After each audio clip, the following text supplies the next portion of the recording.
Good evening. My name is Professor Dr. Philip Njemanze. I'm the chairman of the International Institute of Advanced Research and Training, Chidicom Medical Center, Owerri, Imo State, Nigeria.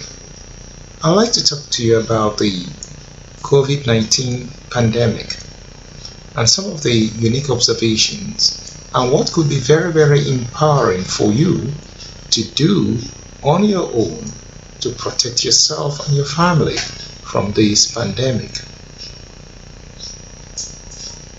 Since the infection spread across the globe, one major observation using GIS mapping has shown that this infection is occurring within the latitude of 30 to 50 degrees north corridor.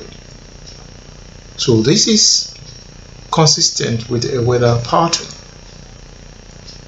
Just before the infection broke, the humidity in this area was 20 to 30%, and it was pretty dry.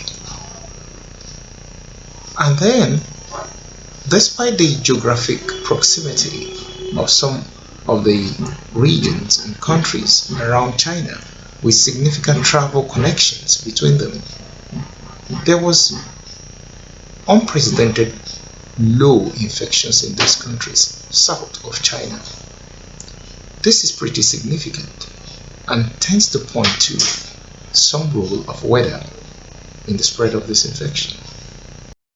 This would suggest that humidity played a type of role. So this was modeled in the lab, and it showed that in periods of low humidity, it was difficult for the cells that line the mucous membrane, the epithelial cells.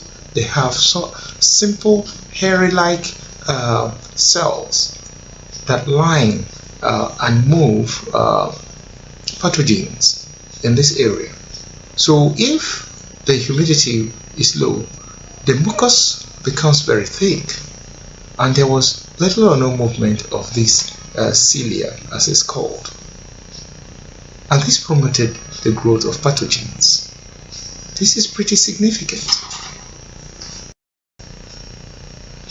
Some researchers at Yale University modeled this in animals and showed at 50% of ambient humidity, that's humidity in the room, the animals survived.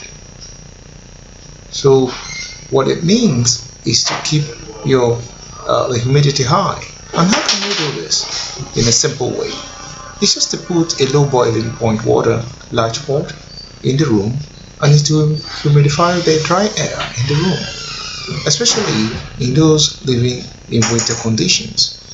In Nigeria, you don't need to do that because the humidity is significantly high, especially in the coastal areas. Even inland, we still have a significant humidity of above 50. How then do we do this in a home condition? In the home, it is also possible if you are having some slight symptoms of common cold, cough, sneezing, difficulty breathing to some extent. You could run your nose. You could do some of the steam inhalation. The temperature you could raise just by boiling the water and then putting the boiled water before you in a bowl and cover yourself with a towel. The idea is to inhale the vapor, the warm vapor that is coming out of the bowl of hot water. This could raise the temperature. So at a temperature higher than 38 degrees Celsius and the humidity that goes up to 95, actually this has been shown to be useful in at least promoting healthy recovery and aiding your system to defend you from the virus. It is not a cure, I must say, but it helps you feel better, and it could reduce the overall availability of the virus is multiplication, because it can only thrive in very cold parts of the body.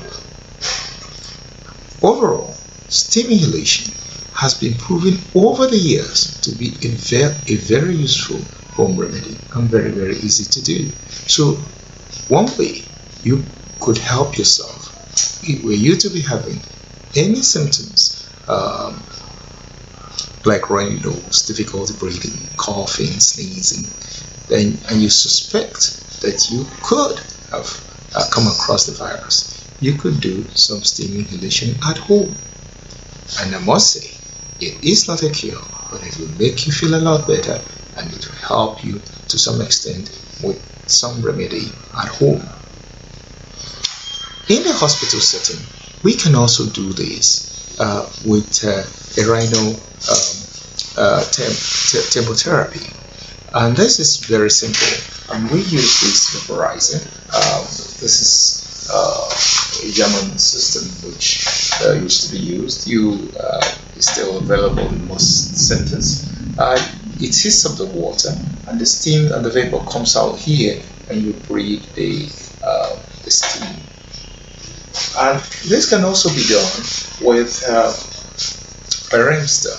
It pumps air at positive pressure through the mask and warms the water here. So if you have warm water, and it can come through at very high flow rates, and it could actually pass warm air into the respiratory cavity.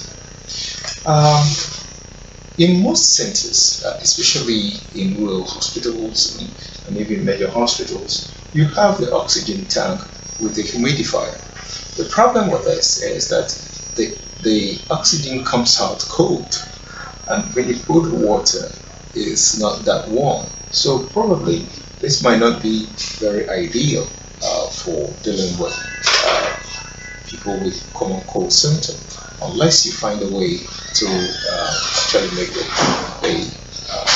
air warmer.